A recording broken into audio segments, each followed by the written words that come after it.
All right, how's it going, everyone? So I plan to do another live refactoring of a subscriber's little React Pokemon guessing game. This is the app he has. It's really just one page, and he has like a score displayed up here. He has a link that goes to nowhere. He has an in-game button that you can click, and I'll show you that in a second. But the overall game is it shows a Pokemon in gray or black, and then you have to guess what the Pokemon is before the timer goes out. So this one, World Turtle. If you guess right, the button will become green. If you guess wrong, it'll be red, and then it resets the timer and it starts over again. Now I will say there are some noticeable delays between like when stuff loads and shows, so maybe we can kind of address that. And I do want to say, and then finally, if you click in game, it tells you your score, and then that doesn't really do anything other than that. So I don't know if it's even finished, but that's what we're going to look at. So hopefully we can kind of learn from this and see how he structures the app. And before I dive into his code, I will point out some things that I like to do is if you can understand the application from a technical / business requirements standpoint, you'll be able to understand the code a little bit better, in my opinion. So first of all, make sure you have the React DevTools set up and look through how his application is structured. Okay, so it's really app main game. So that's a sign that maybe he didn't really split up his thing into smaller components that much. Maybe you don't need to because this is pretty simple, but I have a feeling his code's going to have all the code nested in one component, which might be a little bit unmanageable. Second thing I would like to do is, you can look at the state. Obviously, this is not going to help you looking at state really, but if you go to the network tab, it's good to understand like what happens when the page first loads, and you'll see that it does request to a Pokemon API, and it tries to fetch back 151 different Pokemon. So I think this just returns like a list of a bunch of Pokemon, and you can see here it has like names and URLs. And I'm guessing he just kind of uses this to randomize his selection. And he probably picks one at random, and then he'll use that URL to fetch the images of the Pokemon and display them. And then down here, you can see that it like keeps on fetching Pokemon, like it fetches a bunch of Pokemon for some reason. And he's doing something with that. So it's good to understand like the URLs that are being hit and like what's happening when the application loads, because it helps you understand better what his app is probably doing. But anyway, let's dive into the code and see if we can refactor anything. So here's his code base. He has a create React app package set up like so, and doesn't really have many dependencies. So let's just go ahead and dive into it. So he has the index file. This is usually the entry point of your React application. And here is his main app, which corresponds to that components view that I talked about over here. So app, and then inside of app, let's just dive into it. He has a Pokemon game, which I guess points to main. Let's go ahead and click it and see where it takes us. So that takes us to an index file here. And this is kind of like where he has his main defined. Let's just keep on looking through this code and see if there's anything that's like worth refactoring. So this component, it looks like when it first mounts, it loads 151 Pokemon. So that kind of correlates to that network request we saw earlier, and hopefully that makes sense. We get 151 Pokemon for some reason, and then we set those here inside a state, and then we set loading to false. And he uses that loader to show data is loading conditionally. So off the bat, I mean, you're going to see this all the time in your applications where you have to show like a loader page or loader component, and then when the data is done loading, you show the actual component. So what I would recommend doing is just using a React query. So I'm going to go ahead and just save React. I think it's called like tan stack React query. So I'm going to go look up React query real quick and just get it set up. It's not too much work to do, but you're going to have to do a bunch of boilerplate if you don't use React query. Like, I'm not saying you have to use it, but it just helps. So really it's super easy. You just install it like this. So go ahead and install it. And then once that's installing, you just have to go to, you kind of have to wrap your main application inside of this React query provider. So if I go back to the main, which is over here, I'll just put it here, I guess. If you wrap this with React query provider and just go ahead and import React query provider, and then let's also import query client like so. And I believe that actually needs to be outside of app. So let's move it up. Okay. So again, like, is it really necessary to install React Query? Probably not, but I use it in my applications and there's a good reason to use it. It just makes your code a lot cleaner, especially when you're doing things like this, where you have to have two pieces of state to track if something's loading or not. You have one state that tracks the actual data. And yeah, so let's just go ahead and refactor this real quick to use React Query. And it's pretty easy to do. What you can do instead is just say const data, and I can say Pokemon data, and then I can say is loading. And those two things will be kind of created for us automatically using React Query like this. And the way you use React Query is you pass it a key, and this key will automatically refetch the data if the key changes at all, right? So React Query acts as like a cache, and this is your cache key. It's like a composite key of values. In our case, typically you start with like, I don't know, fetch, I'll just say like Pokemons. And the second thing you typically do is you have to pass this thing a callback. And the callback is going to fetch the data. So in this case, we need to pass it something like this. Just go ahead and return that. And you can clean this up if you want to and not have the return statement and just do like an implicit return. Makes it a little bit cleaner, I guess. But that's going to take care of basically all of this. Like you don't have to do that anymore, I believe. And is loading will go away. Pokemon data will go away. And then your Pokemon client, I'm not really sure what that is. We'll have to kind of figure that out. But this should work the exact same way. So if I go back to the UI and refresh the page, you'll see that it's broken. So let's just go ahead and look at this real quick. Get random Pokemon data, cannot read properties of undefined reading URL. So what are we doing wrong here?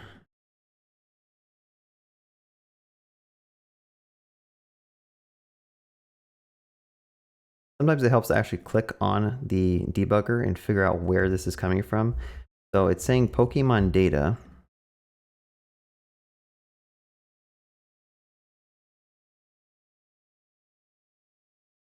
It's kind of failing here where it says get game data, but let's not dive into that just yet. I want to make sure that, are we making a request to the backend here yet? Okay, so it does make a request to get the 151 Pokemon, so that works. But we probably changed the structure of something. So let me actually just do a diff real quick. And this is my fault for like diving too fast into the code base without really understanding what's going on. So in this case, I think he gets back res.results, which we probably also need to keep that consistent. So I'll say .then, and then I'll say res.results. So I think that should fix it. There we go. Pokemon's displaying it again. Everything's working fine. So to kind of explain what just happened, the interface was set up in a certain way, and I changed the code and broke the interface. So make sure that you are following the interface. Now, I don't like how this is returning res.results. I would think that a function called get Pokemons would return Pokemons. So that's kind of a telltale sign that we should probably look into this poke client and figure out what the heck this thing's doing. I'm going to go ahead and just click this. And he looks like he's using some type of object-oriented programming to wrap this Pokédex thing. Now, I don't know what this Pokédex Promise v2 library does. I could probably read into it, but it looks like it's some type of object-oriented programming where you have to construct a Pokédex, and then that gives you a bunch of methods you can call. I'm not a fan of OOP or having to do this just to fetch some stuff from a backend, but this is the SDK that he decided to use on this project. So let's see if we can kind of clean this up a little bit.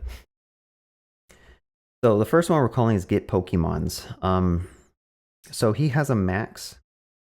I would probably call it like max Pokemons to fetch. It's okay to be more explicit with how you name things if it makes more sense. But he's taking this max Pokemons to fetch, and he is using it here inside an object. One thing I'll say that if you have an object that's only used one place, I would just inline it so that it's less cognitive overhead to like think to yourself, is this used other places or is this just used here inline in this function call? And then he has data here, and he is basically He has a variable out here. He makes their async request. And then when it's done, he sets data to the results. This is I would say that you need to look more into promises and how they work, because I think this is something that's a symptom of you not really understanding how promises work and how you can actually return the results of promises. So I'm gonna go ahead and delete this catch. And I'm gonna go ahead and just delete the data. And instead we are going to just turn this whole thing, and we don't need the async. So this should work the exact same way. Refresh the page, still works. Now the reason that is working is because this thing returns a promise already. And then if you return a promise from a function, then that means that in the app where we're using it, I guess, where are we using that? Over here. This thing is still going to be a promise, and I can still do a .then on it. And that's going to get returned to React Query, and that's going to get cached with that key. So just maybe, read up more about promises and how they work, because this does not need to be done. Like, you don't need to do all this. This is just a lot of extra overhead of the stuff you're doing.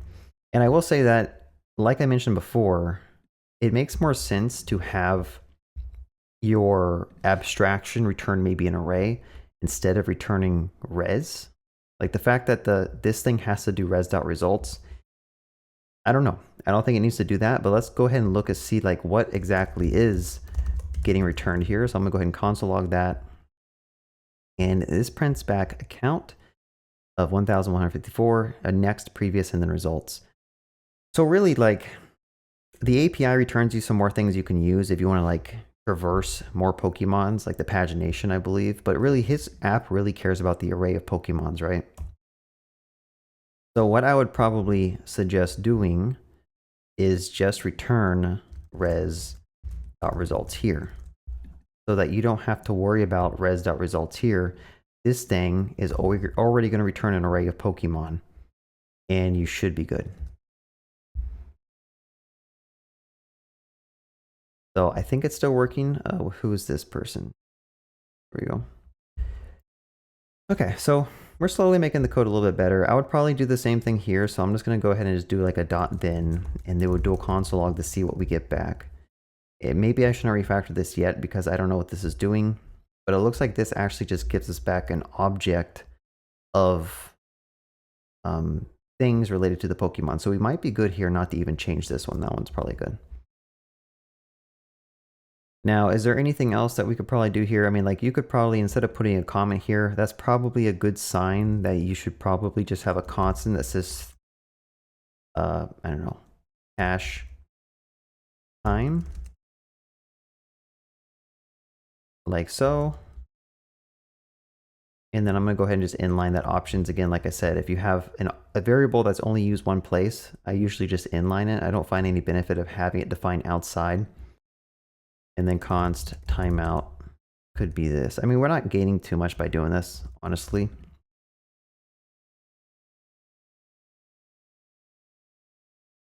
So you could have inlined those as well, but sometimes this configuration could be coming from like process.env, like depending on if you're using like next or nuxt or something, and you might want to have the cache time to be like coming from that and then default it to something like this. Okay, but that's getting ahead of myself. Let's not even do that. So I think this file is like as good as you're going to get. I don't like the fact that he has to use object-oriented programming to do this.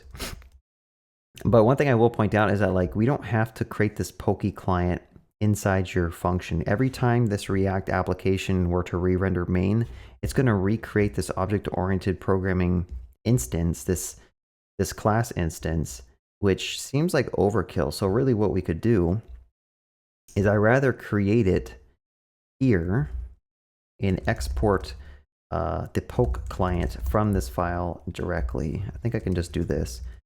Export it here, and I'm not even going to export the default here. I rather do this, just create the instance once. This is accessible everywhere in your application. Maybe this has some issues with the caching. I'd have to look into that and think about that, but it just seems better to like not have to keep on declaring that. And that seems like something that you should be importing like so. And then Poke client, I mean, maybe I would name it something like Pokemon API, because poke client doesn't really like make sense to me. Pokemon API. Let's do that.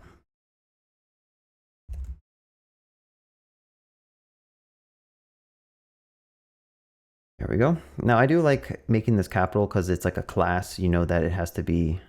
Actually, let me rephrase that.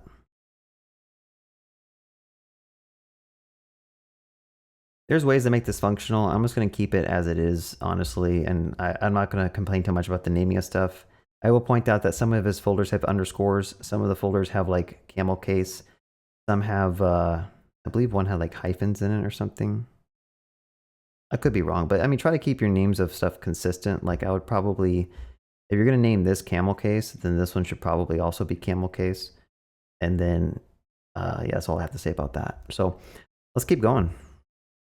This has a lint error. I mean, anytime you see lint errors, you should probably fix them. And I think this is an issue because we need to go to a real URL. So I would have this just go to like the main page so that when we click it, I did refactor some code. So let me go ahead and find where I'm doing poke client like this. And this thing needs to basically go away. Anywhere we're doing poke client, which was down here, I think it was called Pokemon API. Actually, I don't even remember what we called it. Yeah, we call it Pokemon API. My auto import is not working, so I guess I would have to import this thing. Import the Pokemon API from... I don't even know where this was defined. Poke client. Okay, my bad. I'll do this. Poke client. I still don't like the naming of it, but I'm gonna keep on going because I don't want to waste too much time with like a naming of a file. All right, where else is it broken? Let's go back to our search. I think we're importing it some other places. Poke client. Not resolve Pokemon API. Where are we importing that?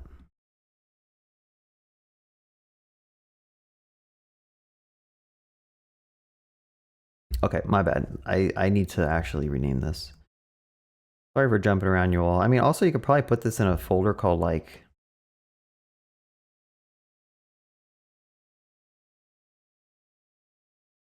I'm sorry. I don't like how this who's that Pokemon is named inside of components. Maybe there's something I'm not truly understanding, but like I would just put these components up a higher level.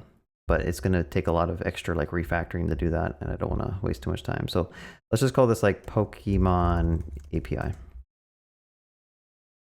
Go ahead and refactor. I probably broke code everywhere, but that's the name of the game when you refactor code. So let's just go ahead and save this. Can we get this working again? It looks like it's working. Okay, so every little change you make sure you actually like verify that it's still working when you change stuff. And let's go back to the main file here. So again, like this 151, this is a magic number. I'd probably make this come from like max Pokemon to fetch and just do that, just so it's not hard coded in your code and it's at a higher level. You can even pull this out into game constants technically. He has this like game constants JavaScript file that this is also getting a lint error. So I'm gonna just go ahead and say like const game constants and export it. Default game constants like that. Okay. Fix lint errors because they're there for a reason. Sometimes I don't know the reason, but I just follow them because I'm a noob. All right, so this, I mean, this looks pretty good, right? He's using Tailwind. One thing I noticed is he's using Tailwind, but then he's also using style.css. That's not really the way that you use Tailwind. It's either you pick one or the other. Don't like mix and match. If you have to like do stuff like this, then you're probably not really doing it right. But if we have time, I'll dive into like refactoring some of the styling. But I really wanted to focus on the actual like logic. So if we click on this game component, we're passing this Pokemon data, which is that array of 151 Pokemon. And let's go ahead and look at like what this is doing. All right, so first off, we have a file that's almost 200 lines. It's pretty big, has some logic in it. So this might be a little bit hard to digest. Go ahead and put that in one import statement so it's a little bit cleaner. Let's read through this and see if we can understand what he's trying to do. What is the intent of this program? And again, the functionality is we display an image. We display 4 buttons with the names of random Pokemons. I'm guessing one of them has to be the right Pokemon. And we'll just look at the code from here. One thing that really helps is kind of just collapse a lot of this stuff so that it's not so overwhelming. So you can actually like look at the page. And then I don't know, it depends on you, but like you can start the JSX to really understand like how the layout is of the page. He has a current score that is on the top left of the page. And then he has an in-game. Who is that Pokemon? That's the text here. It's good to like mentally map the HTML to the actual page too. So that's why I'm doing this first. Over here, he has an image and he makes it brightness 0 or brightness 100, depending on image brightness 0. Maybe we can rename some of these things to be a little bit more clear. And then this is the URL that shows the Pokemon. So I'm assuming this image URL is what's this thing. And then this is making it dark or actually show the picture of the Pokemon. And then he has a timer here, time remaining. That's probably this little red circle here. Pretty cool. And then he loops over all the Pokemon here, game data Pokemon. And for every one, he renders out a button. This inline styling, this is probably a good suggestion that this should be its own component, potentially. But we'll address that when we get to it. So moving on from the JSX, let's move up a little bit to the functions here. We got an in-game function that probably maps to when you click on this, so that makes sense. We got rest game data. I think he meant to say reset. I'm just going to go ahead and rename this to reset game data. And I named it wrong. Reset game data. Handle button clicked. That's probably when you click on one of these. Probably name this better to like handle answer or handle Pokemon name clicked. You know, something that's more descriptive so I don't have to like really dive through your code to understand what's going on. Handle Pokemon name clicked. Looking at that function name, it really helps me know that it's probably when I click on one of these things, right? Versus handle button clicked. Well, this is a button up here. This is a button over here. How do you know what button we're clicking? And sorry, behind my head, there's an in-game button. Just use your imagination. I think it was hidden. I think I displayed it when I first loaded this page. Get random Pokemon data. Get game data. Create timer. Use effect. Now, if possible, maybe group these things together. Like put your use effect above all your little functions here, if it lets you. Here he has like a create interval, which is using this function.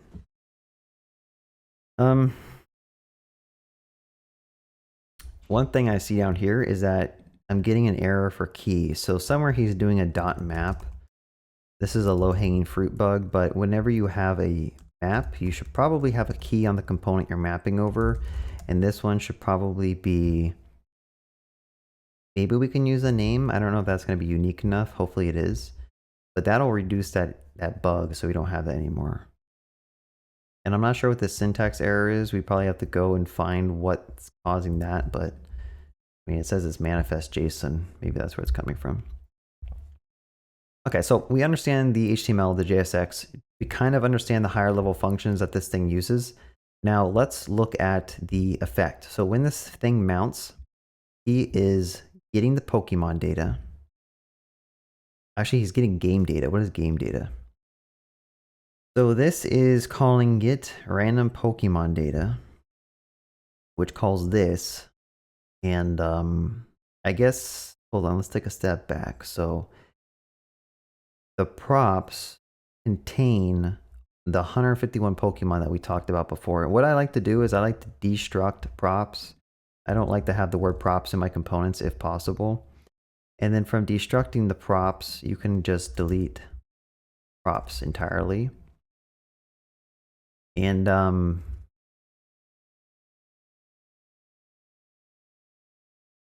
I'm getting a linter issue saying that Pokemon data was used before it was defined. Now let's try to look, I think it's this down here. I'm defining another variable called Pokemon data. So I'm not sure what he's trying to do here. So let's just read through this real quick. So he takes the original set of Pokemon, the 151 Pokemon, and he gets a random URL from that list. Okay. And then he fetches the actual like information of that one random Pokemon and he stores that. And then he returns data. So I would probably just inline this return, and let's see if we can keep on cleaning this up a little bit. He calls this 4 times. Okay, 1 for the correct Pokemon and 3 times for incorrect Pokemon. So he's just basically grabbing a random Pokemon every time, which probably means there's a chance that you're going to get the same Pokemon twice. It probably would be better to shuffle the array and then get 4 random Pokemon from the start. But, I mean, we could just go ahead and... I'll just rename this a Pokemon information instead of Pokemon data. And Pokemon data is probably a bad name for this. I would probably rename this to like...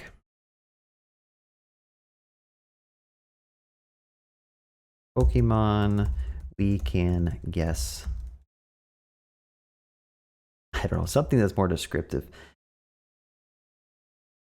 I'm going to go ahead and just change that. Instead of Pokemon data, it's going to be Pokemon we can guess. And all the way up to here, I'm just going to rename that. I think it's a more descriptive thing that really makes more sense. Maybe even we can guess from. But I mean, that's good enough. Let's make sure the app still works. I don't want to make sure I break anything and get stuck. So that's still working. One thing I will say is that, okay, front default, that's fine. He just needs like a single image from this Pokemon data. And here he's getting a random Pokemon. Okay, so let's go here. I'm seeing an issue with this. He's doing a bunch of awaits. So the application is going to do a request for a Pokemon and it's going to wait. And it's going to do a request for another Pokemon, then it's going to wait. Invite, like it does this 4 times. And that's like blocking your entire browser from getting the data, which is probably why you see like this delay of it like slowly fetching the data. I think I could probably show you if I were to put this in slow. Let's go ahead and throttle to fast 3G. I'm going to click on one and notice it's probably going to do 1 at a time. 1, 2, 3, 4. So that's not good. Also not good that it says ditto twice. So that actually has the issue that I talked about where you're fetching the same Pokemon twice and now they're both correct. So that just makes your game just a bad experience. So let's fix that bug. And it just, look at that, it just displayed 5 things here. So I think when you get a bug like that, it just gets messed up.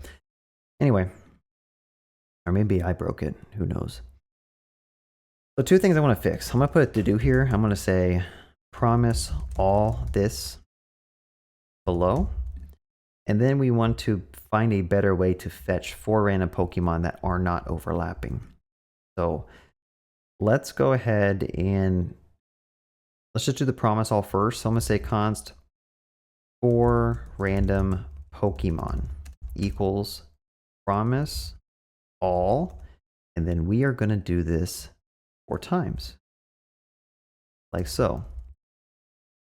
So now we've gotten 4 random Pokemon.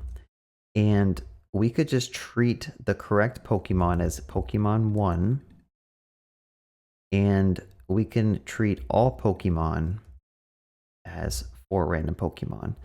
And he sorts these, which is good. We want to sort these things before we actually pick the correct one.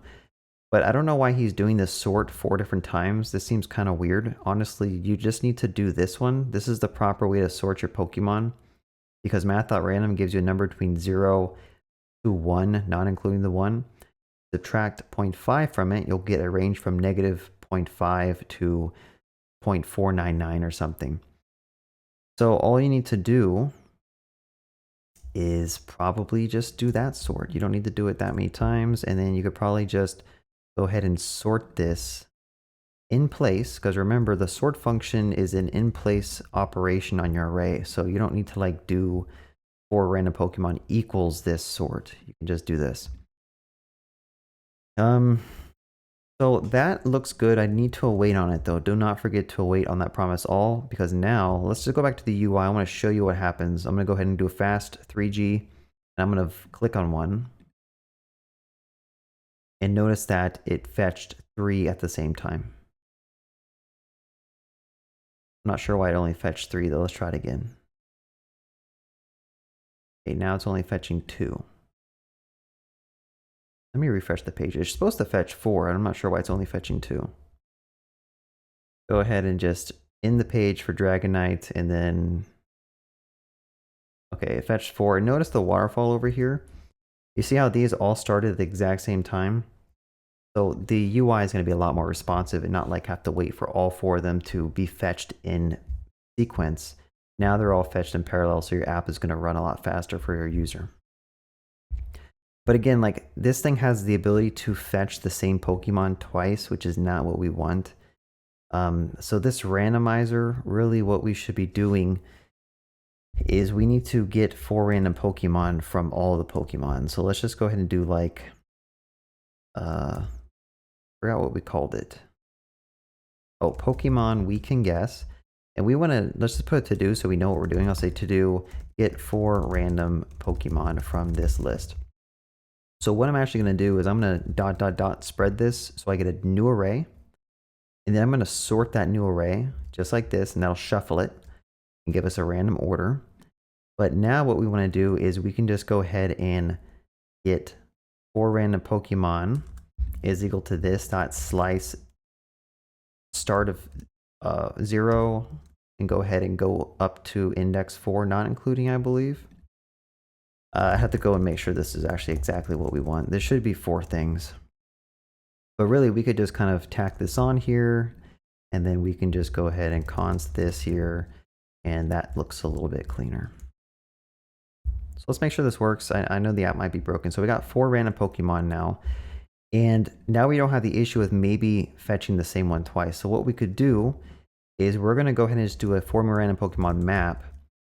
And this thing has URLs in it. So for every URL, we are going to just go ahead and call get random Pokemon of URL. And, you know, we could actually just do this. We're going to go ahead and just take in a URL here. And we could just simply map this function. And that should get us back the 4 random Pokemon. So can we take this a step further? Can we just put this all inside of one thing here? And I'm going to go ahead and just go for it. Hope this works.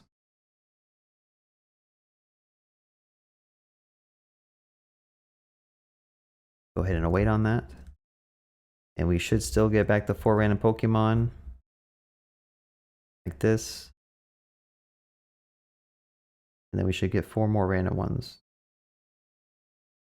I want to make sure that they're all random though, because it looks like it's putting the correct one in index 0 every time.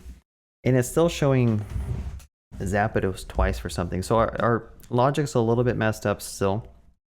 We get all the Pokemon, we just randomize them, we get 4 off the list, and then we map that to get the actual Pokemon data using the URL. Okay, here's the issue. I did not use the URL here. So this one could just be URL. And technically we could just put URL here. And I'll just make this info, like it's fine. Sometimes I don't like using smaller name functions, but I think in this case it's okay. It's like a really small function. It's easy to understand. And if you wanted to take it a step further, you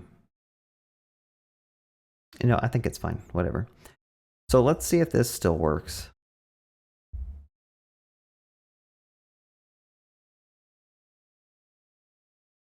So I think it's fetching the 4 random ones every time, but the issue is that it's not this one right here. We have to actually pick a random one to make it correct. So unfortunately, we have to kind of rethink this logic. And how can we do that? Well, we could probably just pick a random one here and say math.random times, we'll just do 4. Actually, it's probably better to, okay, I have this magic number I'm putting everywhere. This is probably not good. I'm gonna go ahead and say like const Pokemon to number of Pokemon to S. This is yes, SS. It's a little bit verbose of a name. Maybe I'll just call it number of Pokemon or number of answers. I don't know. But the point is get rid of that magic number because I want to reuse it here. And for random Pokemon probably isn't a good name anymore. I'll just call it random Pokemon. So it's more generic and I could just change this to 6 if for whatever reason we want to show 6 buttons here. So let's do parse or math.floor. And that should give us a random index out of all those. And now it's different. It's random every time.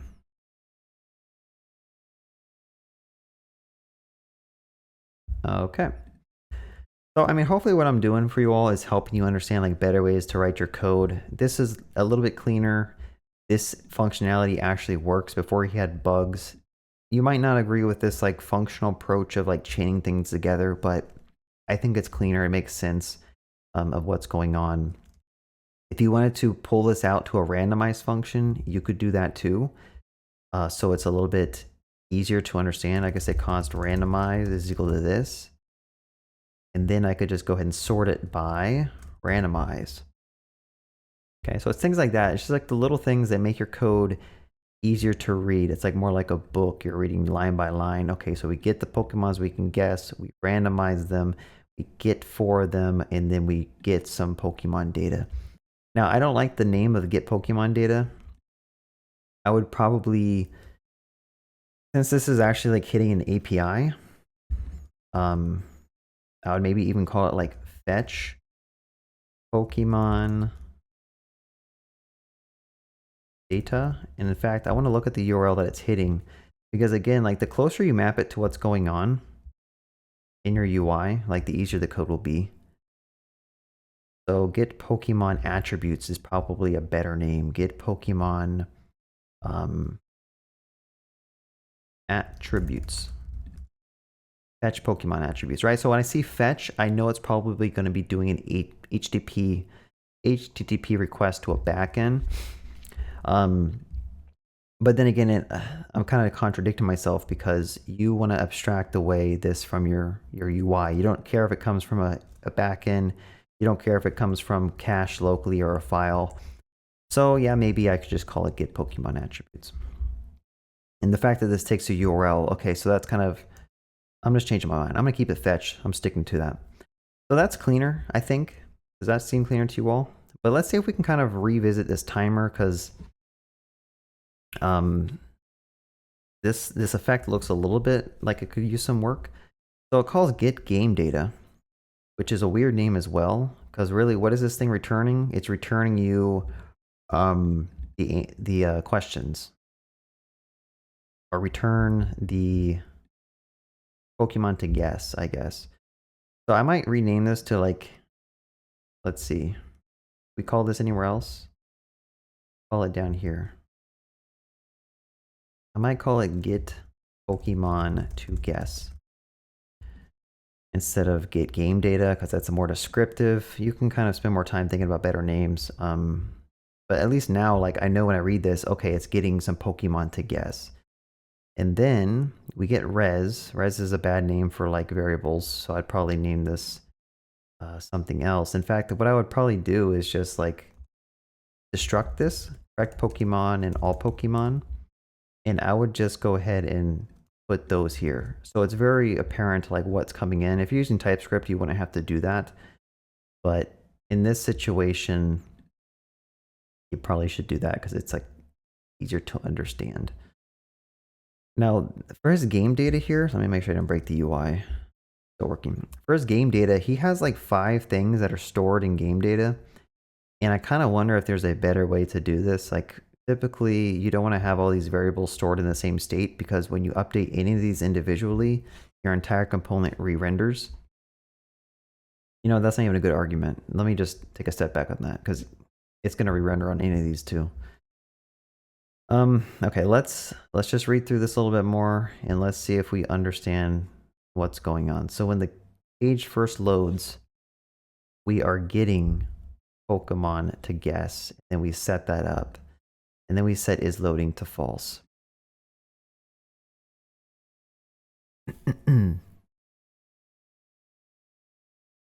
So also when you reset the game data, what's calling reset game data? Something else called reset game data here. Probably in-game. No?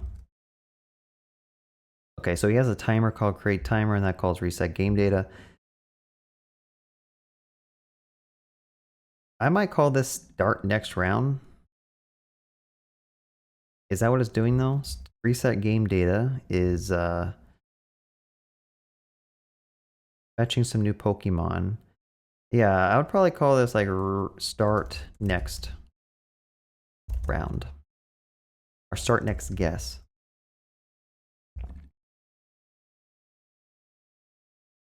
Okay, so like now I know it's gonna like prepare the thing for a next guess. Instead of reset game data, you don't really know what that's doing. And again, the reason I'm focusing so much on naming is because naming your things properly help you understand what's going on. And if you don't name things correctly, other people come into your code base, they have no idea what's going on. Even if they're experienced, like I've been coding for a while, but sometimes like looking at this code that beginners send me, it just gets kind of overwhelming when stuff is just named like res and data and stuff like that. All right, so I know I'm jumping around. I'm trying to find areas that are like low-hanging fruits to refactor. So when the thing first mounts, we get the Pokemons to guess, we store them in game data, we set loading to false. I kind of think that this is the same function that we're doing down here for reset game data or start next guess. We get the Pokemon, we set them in game data, we set the timer ended, the false, set remaining. I might try this. I don't know if this is going to work, but honestly, I have a hunch that I could just call this function when the component mounts and all this stuff could potentially go away. And then I'm also going to just call loading of false here. Start next game. Is this asynchronous? It's doing this promise thing. So honestly, I'd probably call this an async, and then I would await on this so that I could basically do this. Now, I don't even know if he needs to say set loading of false. Probably fine to like not do it. Okay, so the app still seems like it works the exact same way. I could have broken something that I'm not aware of, but I'm not seeing any like side effects of that refactoring. And I think now it makes sense. When this thing first mounts, like start the next guess and then set loading to false. What is loading doing? Like, do we even need is loading? Because I do wonder if it'd be good to show all this stuff and just like, if there's no Pokemon, it wouldn't display. If there's no image, I think he starts game data off as something. Yeah, I'm gonna try getting rid of this loading. I don't think he needs it. I'm gonna try this and see if this simplifies anything at all. It might not.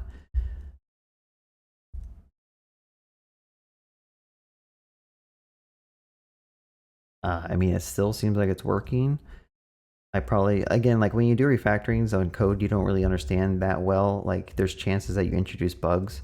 But if the user experience is still good and like nothing is apparent that I broke, then yeah, like we don't need is loading, I don't think. Let's just get rid of that, which cleans this up a little bit, which means that we could simply just do this. And then this thing, this is complaining because I probably need to wrap get Pokemon to guess inside of some type of, where's this defined? I might need to set this equal to a callback. You know, I'm not gonna worry about that. I've run into so many issues with, you know, infinite loops, adding things to these dependency arrays that you should not add. So I'm going to not worry about that right now. But let's look at this interval thing, because what happens when this app loads? He creates an interval ref using this use interval hook, which I believe is his. He has a file called custom hooks that only has one hook. I would probably rename this to use interval.js. And then I would rename this folder to just hooks. Notice how when I did that, it actually changed to a purple like folder. That's like a convention that we typically use. But I probably broke the API. Well, let me save the file, make sure it still works. All right, there's something broken now. Let me go and look at the network tab. What did I break? Destroy is not a function. UseEffect must not return anything besides a function, which is used for cleanup. Oh, okay. This is, yeah, don't do this. I need to do this. And then I cannot return it because I don't want to clean up functions. So that was my bad. I got overzealous on refactoring code and I forgot how convoluted React actually is sometimes. Okay, so use interval, that's, I would call it that because this thing only has one custom hook in it, and just make new hook files when you have more uses for custom hooks. Now this hook, I'm not going to bother refactoring this hook. I just had like 2 videos that I published on my channel yesterday and the day before about making a custom countdown hook. It took some work. I'm not going to bother refactoring this. I will say that this looks like a hack, where I think he's setting this to null at some point. Like if you look at here, this seems like a hack, and this feels like he's not using custom hooks the way they're intended to be used. Maybe I should just refactor it. So he's making an interval that fires when delay is changed. So really what we want to do is, I might try to refactor this after all. Maybe I feel like I know what I'm doing. Comments, I don't think comments in code are good. I just delete comments. But really what we want to do is when we're going to go ahead and just keep decrementing some like state variable. Let's say const callback. What's the callback do? So in his game, he has timer. This timer function is when the time remaining is less than 0, he ends the game. So yeah, well, all this custom hook needs to do is create an interval, and he just needs to call the callback every single time. Technically, you don't need to do window. I could just, those are global. You can just do that. He sets the interval. He calls the callback.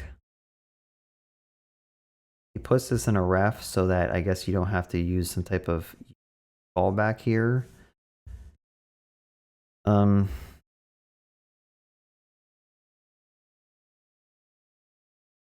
Right now, like, let's just get rid of delay.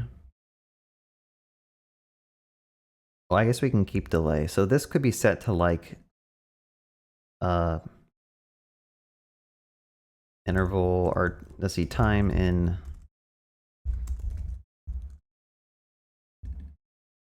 I don't know if delay is the correct word for it. Like I'd probably say interval in milliseconds. I don't know. We could think of a better name from that. But let me take a step back. He creates an effect where he creates an interval, which is calling callback every single time at an interval of this many milliseconds. And I don't, yeah, it's in 100 milliseconds. And then he's wrapping this in a use effect, setting this ref here. I mean, honestly, let's just try to get away with not having to do all this extra stuff. I want to try to just do this and see if this allows us to get something working. Because, okay, so I think if the callback were to change, this thing would continuously fire over and over again. I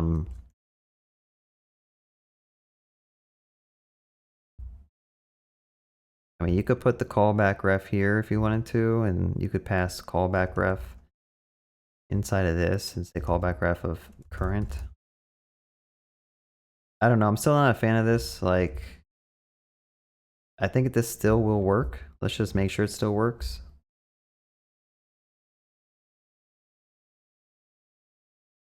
That does not work. That just goes haywire when you do that. Let me just take a step back. This is why I didn't want to get into refactoring the hook, because I feel like I suck at hooks. And you can waste so much time trying to like make your linter happy, when in reality, like, you could easily get this whole thing working by just like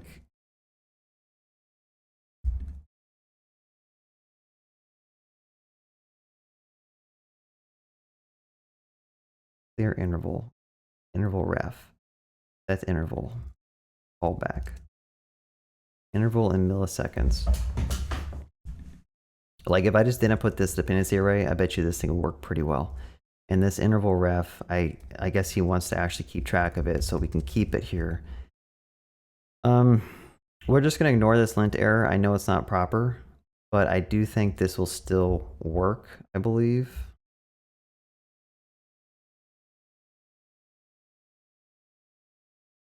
Kind of. No, it's not working.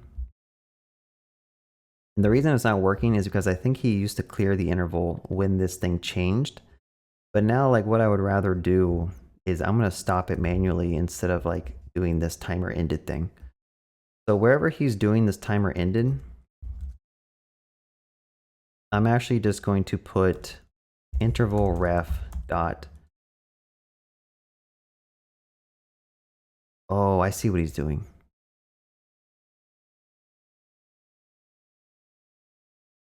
Okay, I'm invested now. I want to refactor this thing. So I think what would be better if, instead of having this thing return interval, I'm just going to go ahead and say like reset. And this is going to be a function. So I'll just say, you know, const reset is a function that is going to basically do this. We're just going to go ahead and just call that. So that's going to call the interval with the callback and keep track of that. And then we don't really need to know about the interval at any point. Like, we could just go ahead and say reset. Hope this works. I'm going to waste so much time like trying to figure this out. And I'm going to go ahead and just call reset here. Timer ended was only used. I don't think it was really used anywhere else. Interval ref is not defined. Where else are we doing this? So this is stopping the interval. Okay, so he does need a way to stop it, which means that I need a stop function, which is going to say interval ref dot current. I probably need to clear it, so I'll say clear interval. All right.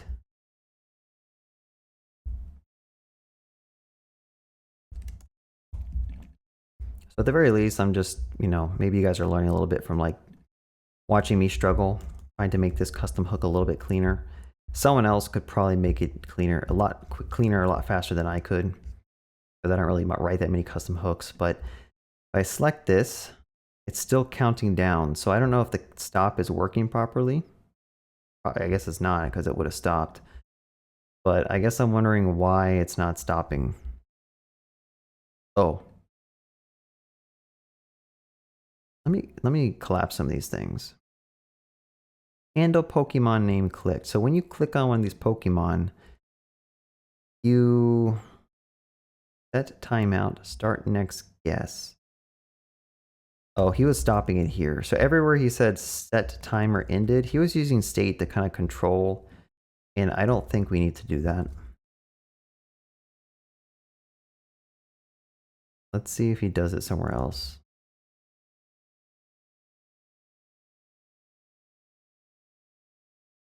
Start next guess. Start next guess. I'm guessing I'm gonna have to call reset somewhere, which I guess we can call it here. Don't worry, y'all. We'll figure this out. All right, so let's refresh the page. I'm gonna click on Machoke, and did the timer stop? It did not stop. So I think I'm calling reset too many places. Okay, so we don't want to call it here. When the timer is less than or equal to 1, we need to call stop, not reset. That'll stop the interval from counting down. Okay,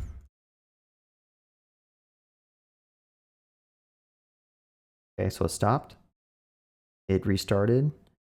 Now it's not counting down again. So I guess reset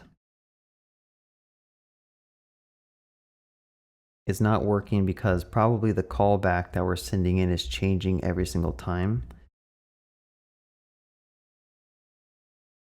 Oh wait, I'm not calling reset anymore?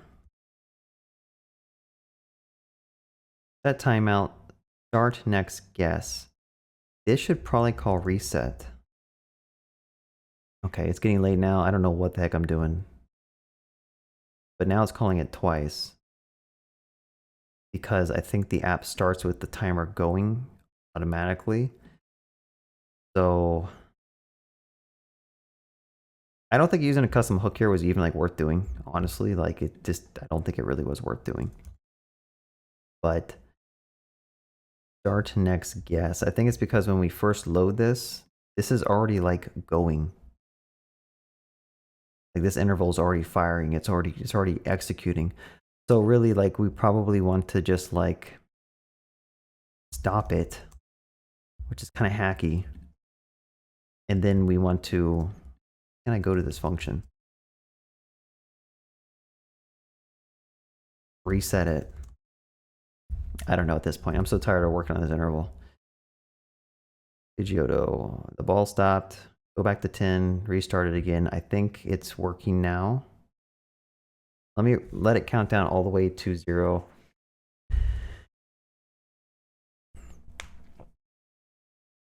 Please stop at 0 and then show and then, oh gosh.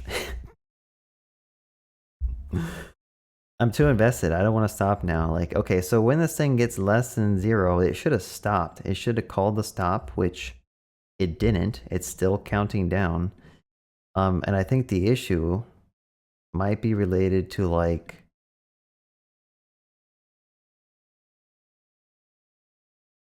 this thing is getting an old cached version.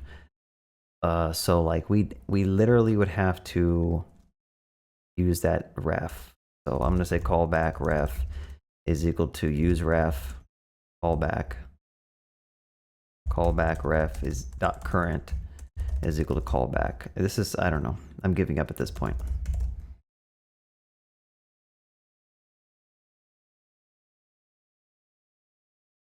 This thing probably needs to call the callback here.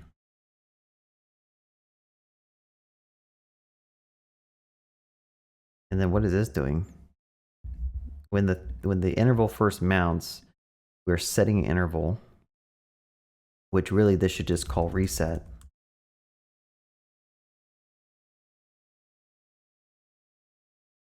And then I'm going to change this from 10 to something else because this is taking too long to get feedback. I'm going to change it to like 5, where if I can figure out where that's happening, where does it start with 10?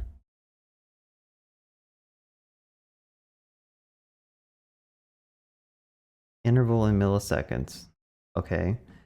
So how does this thing know to like restart at 10 every time? That's something I never even thought about. But something is keeping track of the 10, which at this point I don't even know. Okay, time remaining, set time remaining, constants timer value. Game constants timer value. Okay, I forgot it's there. I'm gonna make it 4 so we can kind of like get this going faster. Because I've been kind of refactoring for an hour now and I'm getting burned out on this. Really demoralizing me. Okay, is this working now?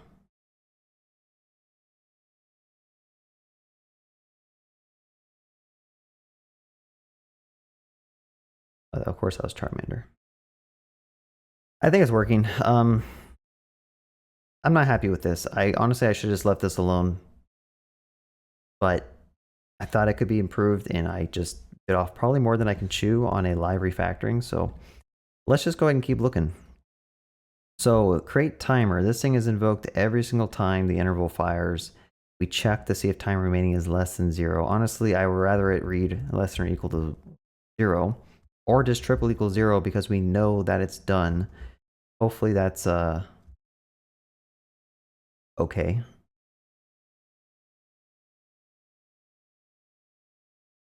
And one thing I do notice is sometimes when you save the file, it like creates 2 intervals behind the scenes.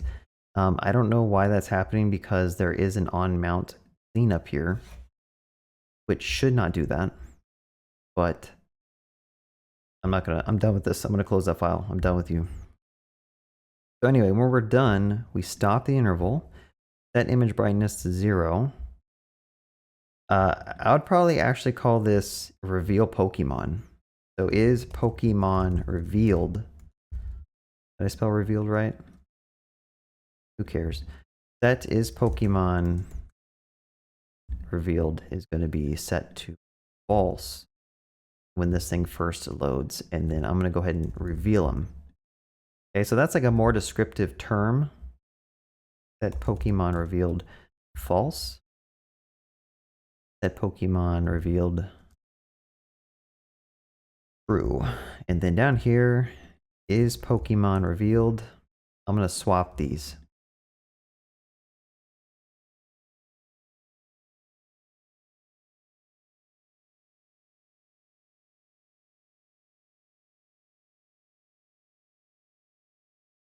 Okay, obviously, maybe I shouldn't have swapped them.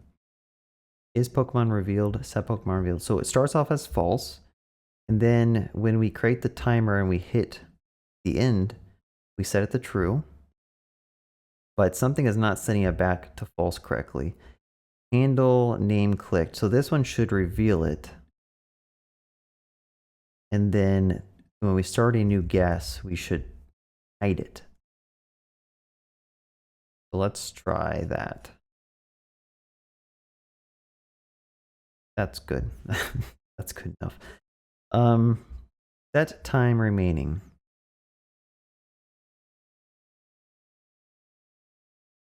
Okay, so this is a red flag. Whenever you have in your code like a class list of add wrong or remove wrong, you're probably doing something wrong. Like why, when you click on the button, that's when he's revealing stuff. Handle Pokemon name clicked. You should be dynamically attaching an element of either wrong or, what was it? Yeah, just dynamically add wrong. And I could just go ahead and say like, how does this work? I need to make sure I understand how this is working. So how do you know if you got the correct answer or not? I don't know. That's timeout. Timeout before clearance. Maybe there's a reason he's doing that, but something seems like a code smell here. He sets a timeout before clearance.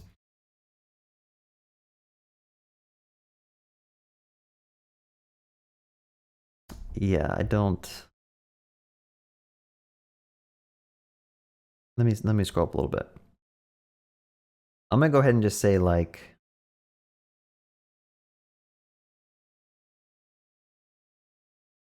we just wanna, the intent is when the game is guessed, has the user guessed.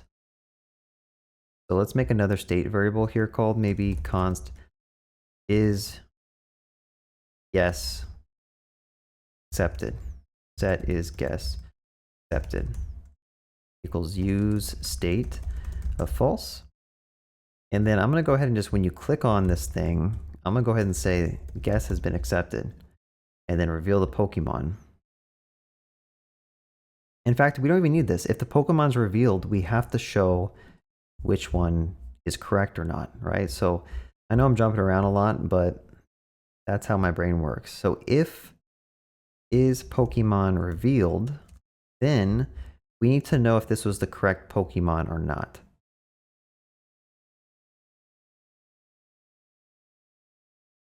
But we also need to know which one he clicked.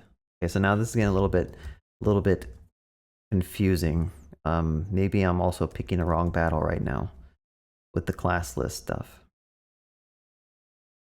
But there seems like there's something that could be done better here. Okay. Let's keep track of which one we guessed. So Pokemon name clicked, set Pokemon name clicked equals use state, and we're going to say null. Or we can just do undefined. And then when you click on one, I feel like I'm almost there making this all click in my head.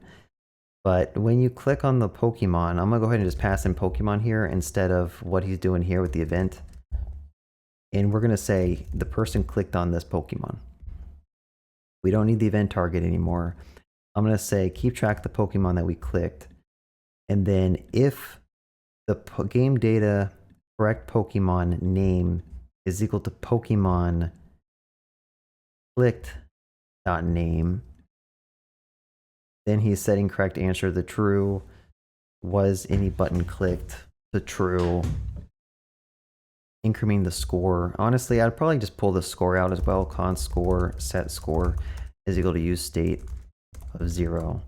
And then I'm just going to go ahead and just do these individually. Set score is score plus 1.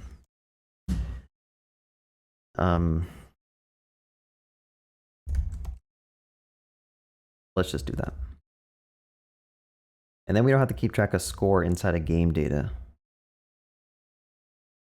Game data.score. So I'm just going to go ahead and just directly reference score. At this point, I called it store and not score. Okay. So if you get the answer right, you get +1 to your score. Awesome. Congratulations. Now, I don't even think we need this game data stuff. Hopefully not. Like, I'm going to try to get rid of this right now, and then get rid of this, and then get rid of this, and then also getting rid of this. But if you got it right, increment your score by 1. Stop the timer. I'm going to go ahead and put that first. Stop the timer. Do all this other stuff. And then we need to know if we clicked on the correct Pokemon or not, which we could just go ahead and make like a function for this. Honestly. So instead of right answer, oh, he's doing a derived right here. Game data was any button clicked. Honestly, I'm going to say, is Pokemon revealed? Because the only time they can be revealed is if you actually like clicked on one, right? Or the timer is done. And then I'm going to say, if the name of the Pokemon matches the Pokemon clicked .name, and I'm going to go ahead and rename this to Pokemon clicked. Then we display right, otherwise it's... But then you also want to disable it. So let's say you are revealing the Pokemon. We can just do this.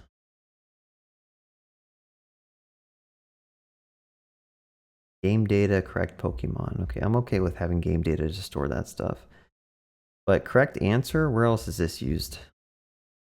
I don't think we need to store this, or was any button clicked. Like, I don't think we need those.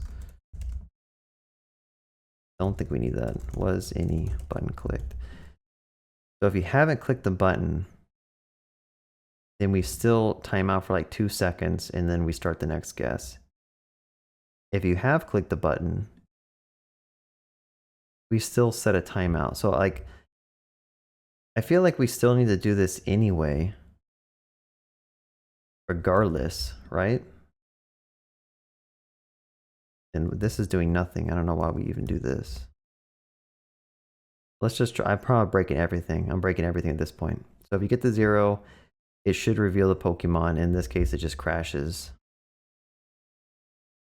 Because I think this one was not defined. So if is Pokemon revealed and you actually clicked one and you clicked on the correct one, let's try this again.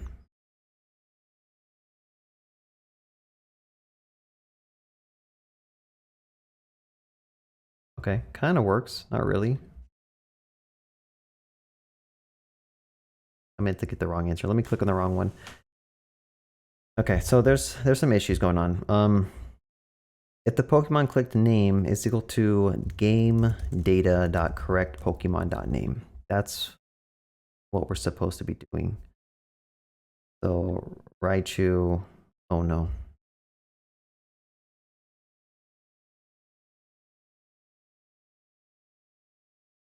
Okay, this you guys can judge me in the comments if you think I'm just dumb. So if the Pokemon name is equal to this one, and we clicked on that one, this is a monster of an if statement. Okay, who's this Pokemon? That's...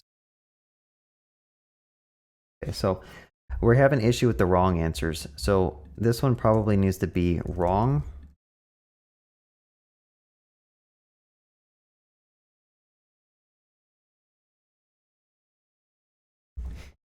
Okay, hold on a second. Let's just rethink this. Let's rethink this. If you've actually clicked on a Pokemon, so if you clicked on a Pokemon, you haven't clicked on one.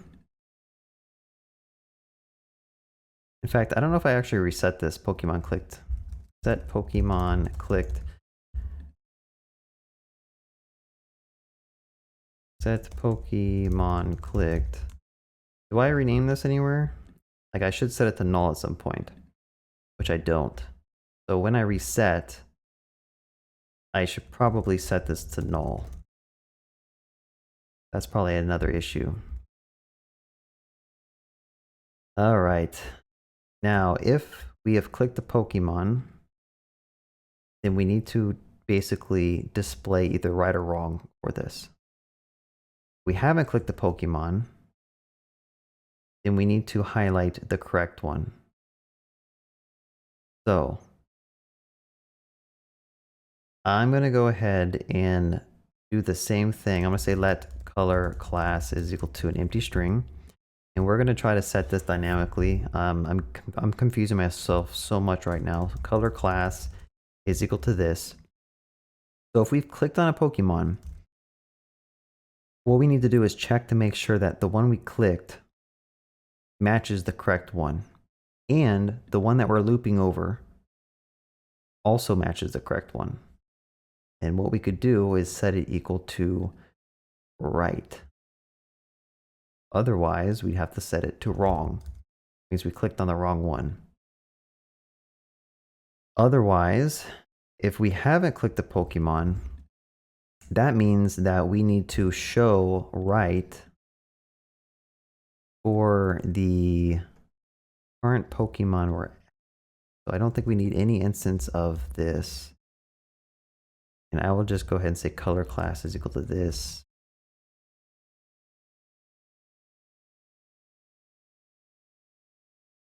Oh, yikes. So if Pokemon clicked color class, we're going to say Pokemon name is equal to the correct name. Hold on, let me get rid of this. Yeah, the issue is when I click on the wrong one, it, you know, I'm going to stop doing all these conditionals. I'm going to say if we've clicked the Pokemon, then I'm going to say if we clicked on the right one,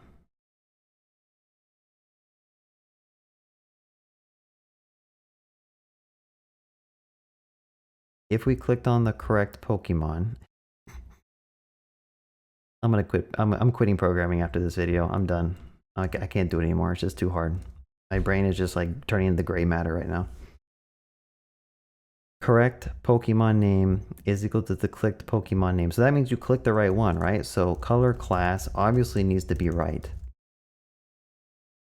But we also need to make sure that we're on the correct one too. Okay. Now if the current one that we're looking at, let me just swap these so it makes more sense in my head. If the current one we're looking at is not the correct one,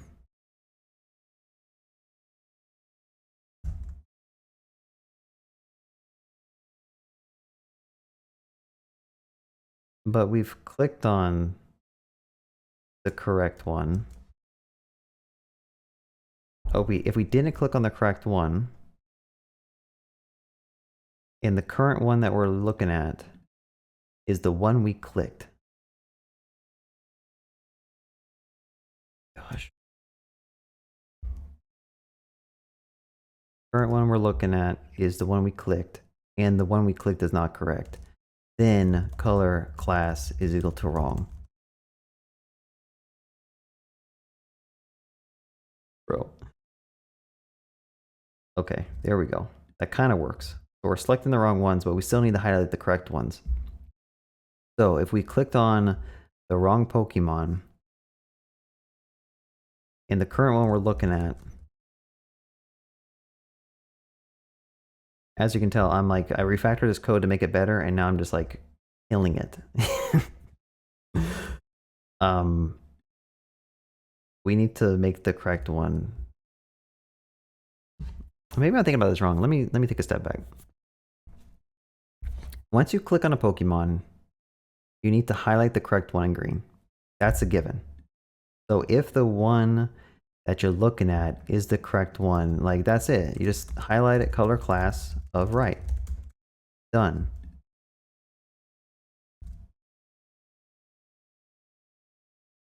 But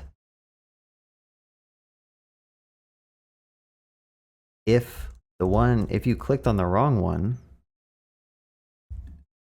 so if I clicked on the wrong one, which is going to be this one, then, and the Pokemon name is the one that I clicked, that's when I need to say color class is wrong. This has to be it. There we go. I click on the right one, it highlights it. If I click on the wrong one, it highlights the one red, and then it also goes back.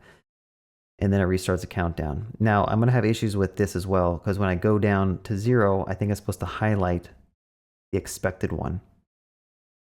And it does. So now that I think about it, time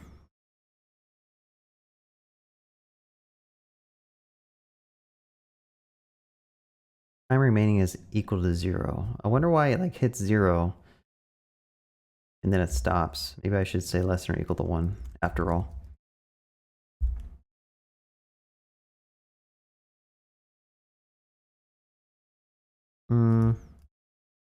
Yeah, there's like some weird delay going on. I'll have to figure that out. But let me just go ahead and delete some of the stuff. And let's see if we can go ahead and, like that one's good. We don't need that anymore. The score should be going up. I didn't check that. Who's this? 0. Okay, so I went up, highlighted it. That's good. This stuff can go away.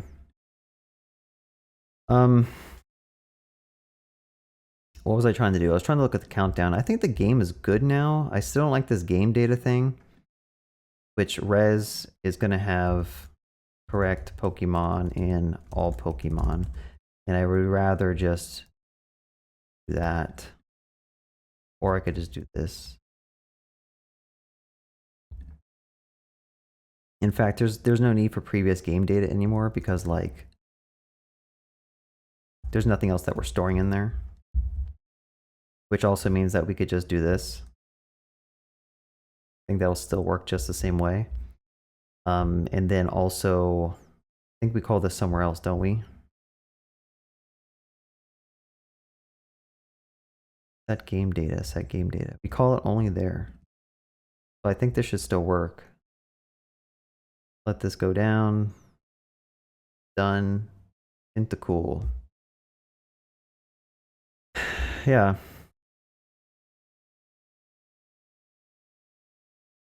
I'm not, yeah, I don't know what the name set game data. Let me just make sure I didn't screw anything up. So when you click on a Pokemon, you wait 2 seconds and then you start the next guess. This is going to reset the timer. This is going to set Pokemon click to null. Is Pokemon revealed to false? It's going to fetch some new Pokemon. And then it's going to set the time remaining. So honestly, we should probably like fetch the new Pokemon before we reset the timer, because you don't want it to like start counting down before the API's even fetched your stuff, right? Make sure you do a hard refresh. Oh no, I messed something up. Let me undo that. The ordering of this, I guess, makes a big difference.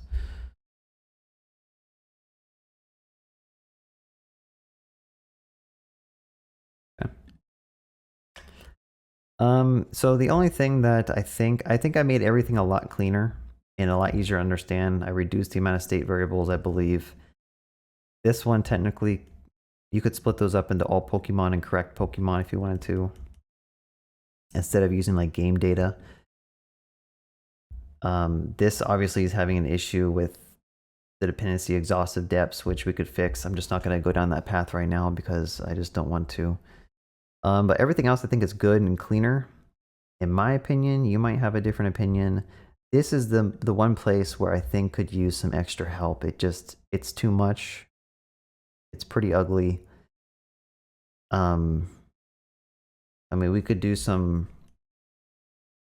const is correct Pokemon like this. We could do that, and this thing could be a shared variable here. And then this one,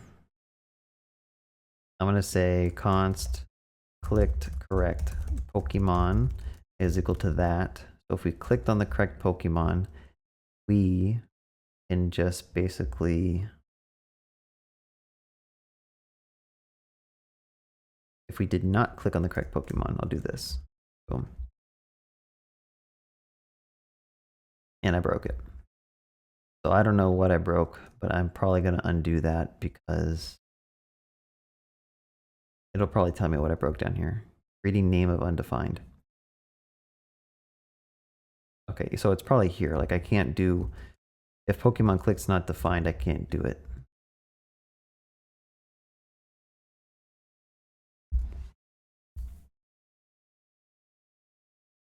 Is correct Pokemon else. Is there a way? There has to be a way to clean this up.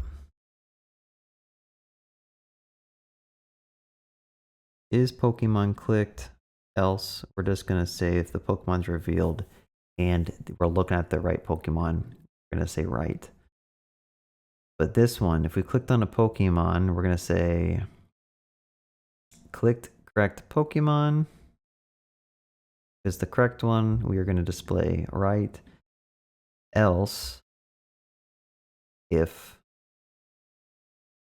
man, technically this could be like an else if maybe. Probably makes more sense to be an else if. We did not click on the correct Pokemon, and we're currently looking at the one we clicked.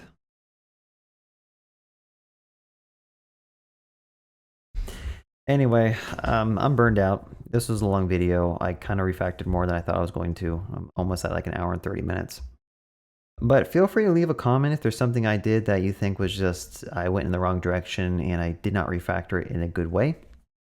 Call me out. I love being called out. I feel like this could be split up into 2 state variables instead of having one object sharing both states.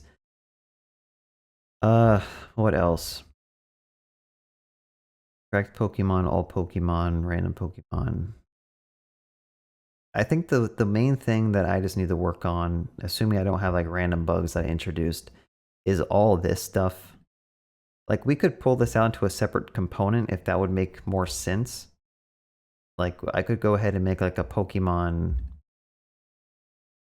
like an answer button .js if I wanted to, and then I could pull out all of this stuff.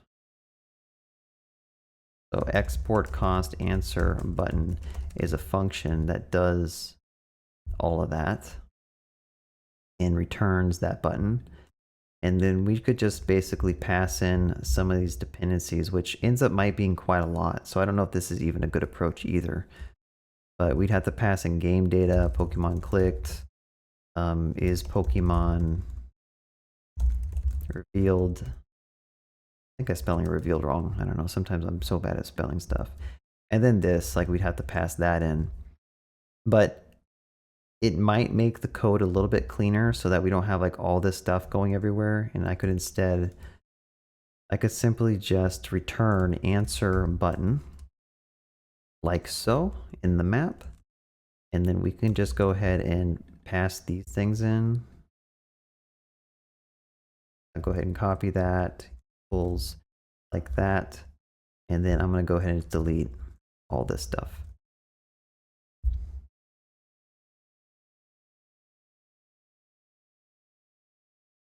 So there you have it. I probably broke some stuff. I think, oh, this probably still needs a key. So I need to pull the key out, put the key on the Pokemon name like that. But this is a good example of when you could use test-driven development to really make sure that you test this logic, because it's a little bit confusing in the way my brain's working right now at 12 o'clock at night or whatever time it is. I just can't think of a better way to do this. I guarantee you someone in the comments can find a better way to structure this crazy if statement. But it works, whatever. But yeah, if you guys enjoyed watching this, be sure to give me a thumbs up, subscribe, bell icon, leave a comment, whatever. And then also feel free to join my Discord if you want to ask me questions directly or just get help with React or programming in general. I try to answer questions, but there's a lot of questions that come in Discord that I can't manage all of them. But yeah, if you're just looking for a community for other developers to hang out and just learn about coding, feel free to join my Discord. Have a good day and happy coding.